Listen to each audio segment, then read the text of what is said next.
So even though we face the difficulties of today and tomorrow, I still have a dream.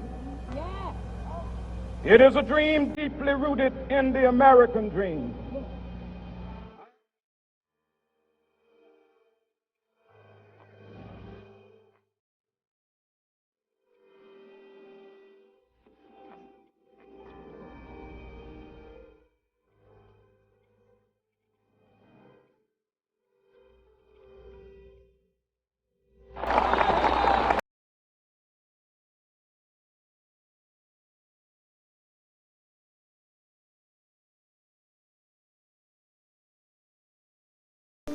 Blessed are the poor in spirit, for theirs is the kingdom of heaven. Blessed are they that mourn, for they shall be comforted. Blessed are the meek, for they shall inherit the earth. Blessed are they which do hunger and thirst after righteousness, for they shall be filled. Blessed are the merciful, for they shall obtain mercy. Blessed are the pure in heart.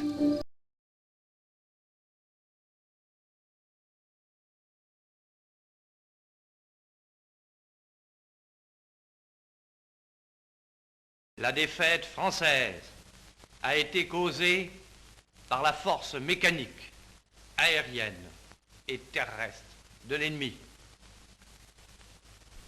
L'action foudroyante de cette force mécanique a amené l'effondrement du moral, du commandement et du gouvernement.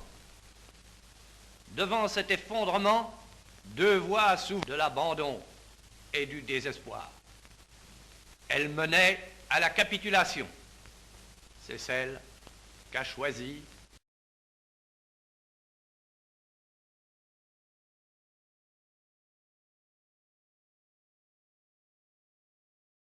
You, Franklin Delano Roosevelt, do solemnly swear that you will faithfully execute the office of President of the United States and will, to the best of your ability, preserve, protect, and defend the Constitution of the United States.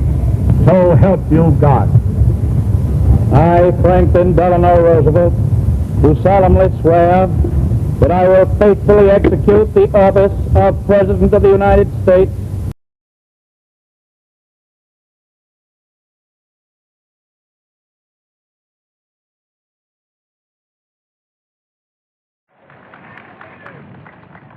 in the long history of the world. Only a few generations have been granted the role of defending freedom in its hour of maximum danger. I do not shrink from this responsibility. I welcome it.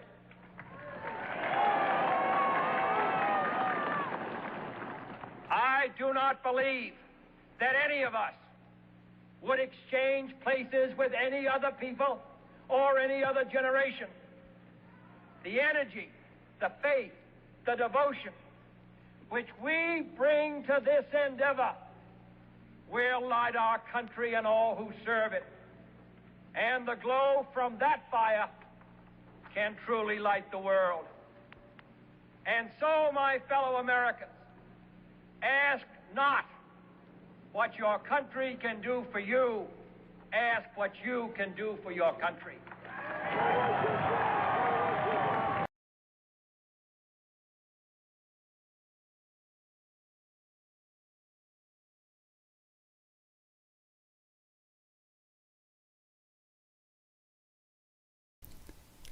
Tell General Howard I know his heart.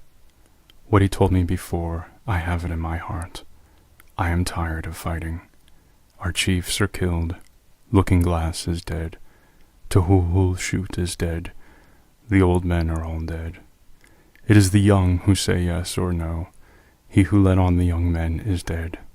It is cold, and we have no blankets. The little children are freezing to death. My people, some of them, have run away to the hills and have no blankets, no food. No one knows where they are, perhaps freezing to death. I want to have time to look for my children and see how many of them I can find. Maybe I shall find them among the dead. Hear me, my chiefs. I am tired, my heart is sick and sad. From where the sun now stands, I will fight no more forever.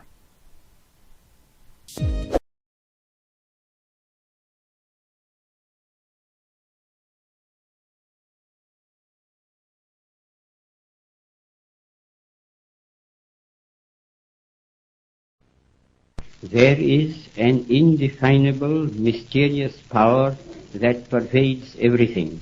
I feel it, though I do not see it.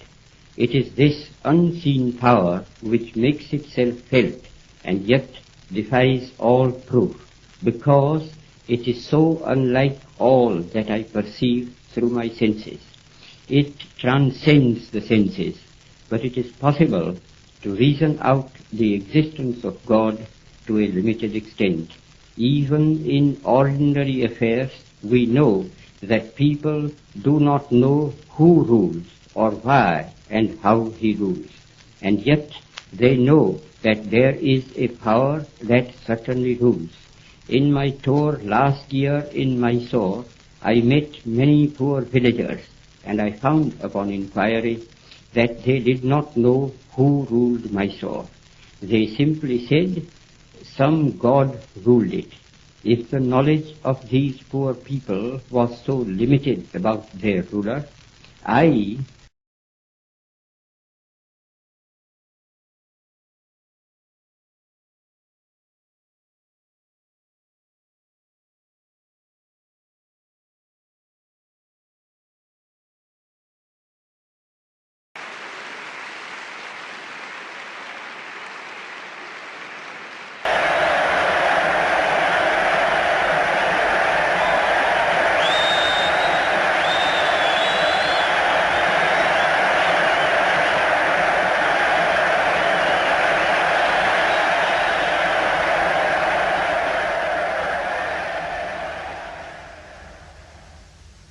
I have been walking on ball fields for 16 years,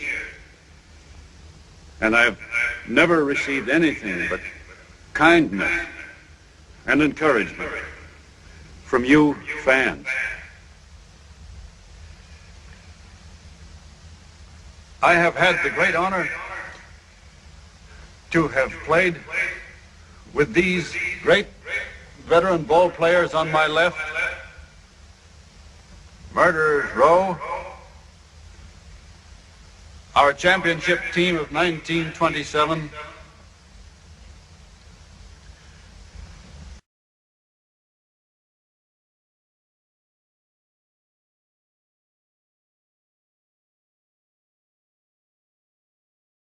to the question of invasion, I would observe that there has never been a period in all these long centuries of which we boast when an absolute guarantee against invasion could have been given to our people.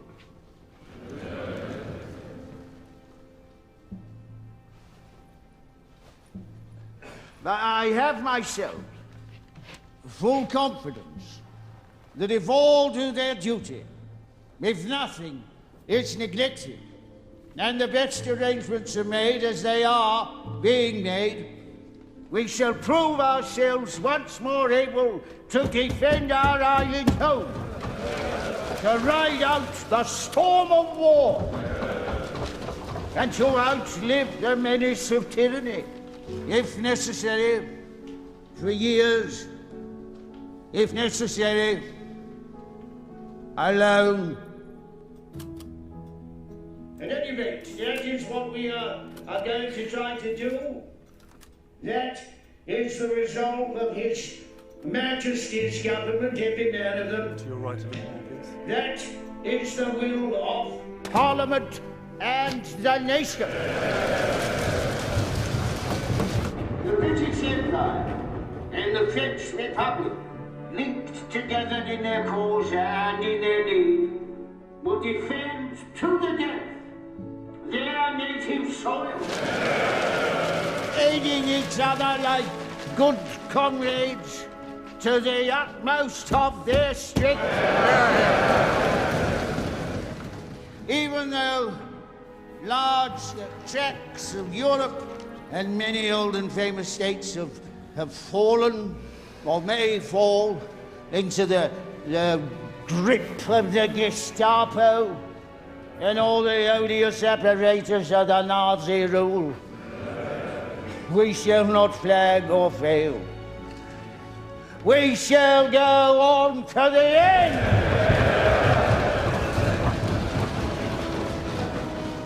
We shall fight in France. We shall fight on the seas and oceans. We shall fight with growing confidence and growing strength in the air. We shall defend our island, whatever the cost may be. We shall fight on the beaches. We shall fight on the landing grounds. We shall fight in the fields and in the streets. We shall fight in the hills.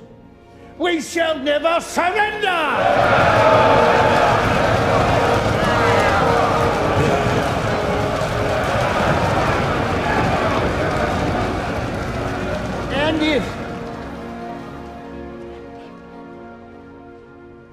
And if,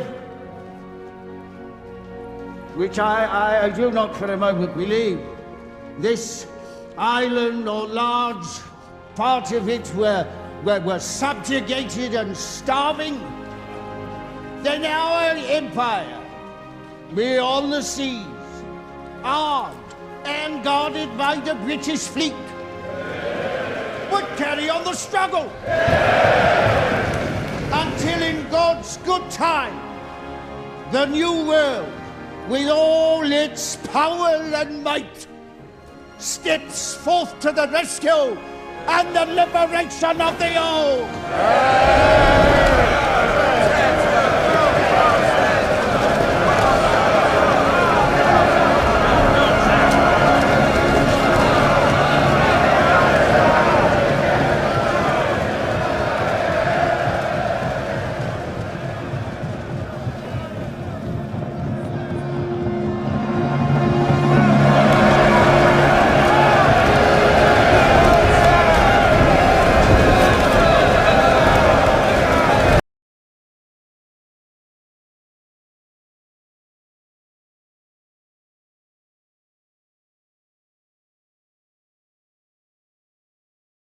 Of course, in one sense, the first essential for a man's being a good citizen is his possession of the home virtues of which we think when we call a man by the emphatic adjective of manly.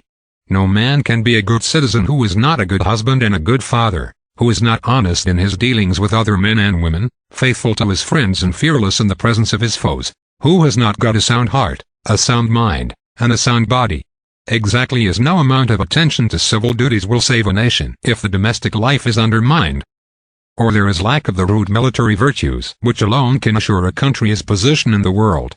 In a free republic the ideal citizen must be one willing and able to take arms for the defense of the flag, exactly as the ideal citizen must be the father of many healthy children. A race must be strong and vigorous. It must be a race of good fighters and good breeders, else its wisdom will come to naught and its virtue be ineffective. And no sweetness and delicacy, no love for and appreciation of beauty and art or literature, no capacity for building up material prosperity can possibly atone for the lack of the great virile virtues. But this is aside from my subject, for what I wish to talk of is the attitude of the American citizen in civic life. It ought to be axiomatic in this country that every man must devote a reasonable share of his time to doing his duty in the political life of the community. No man has a right to shirk his political duties under whatever plea of pleasure or business. And while such shirking may be pardoned in those of small cleans, it is entirely unpardonable in those among whom it is most common in the people whose circumstances give them freedom in the struggle for life. In so far as the community grows to think rightly, it will likewise grow to regard the young man of means who shirks his duty to the state in time of peace as being only one degree worse than the man who thus shirks it in time of war.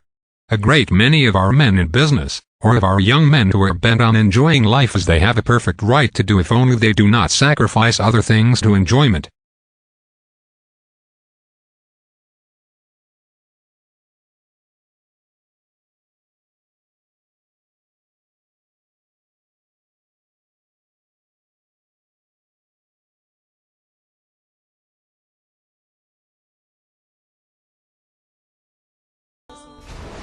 Under the scorching sun, on the plains of Arafat, Prophet Muhammad sallallahu alaihi wasallam delivered his final sermon.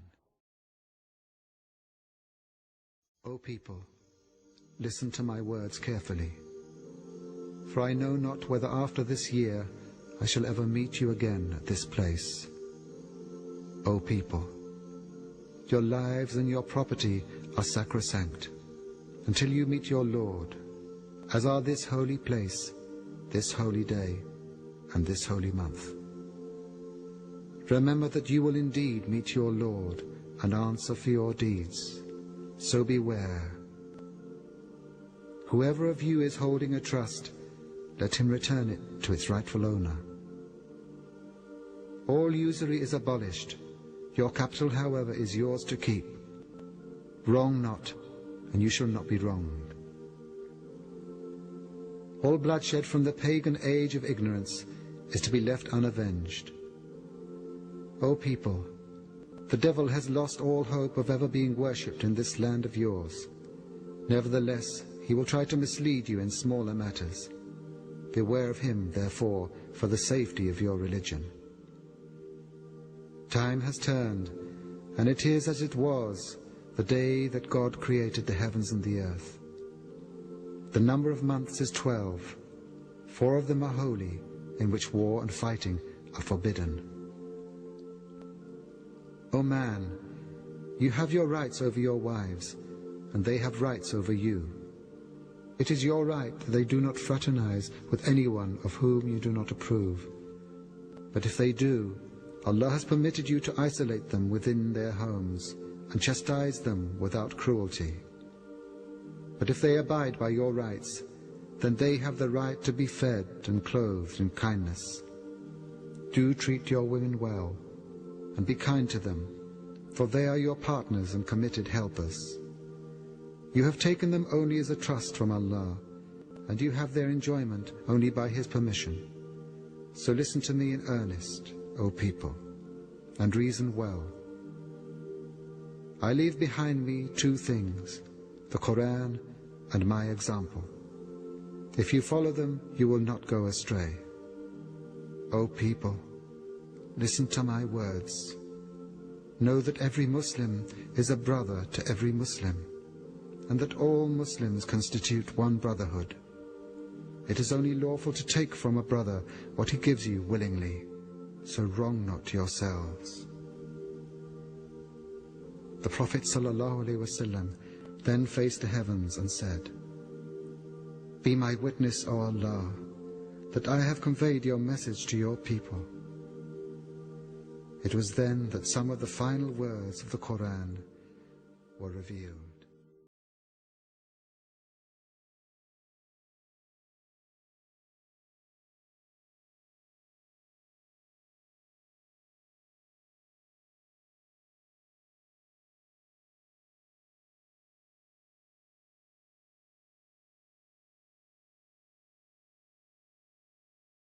Your religion for you, and have completed my favor upon you.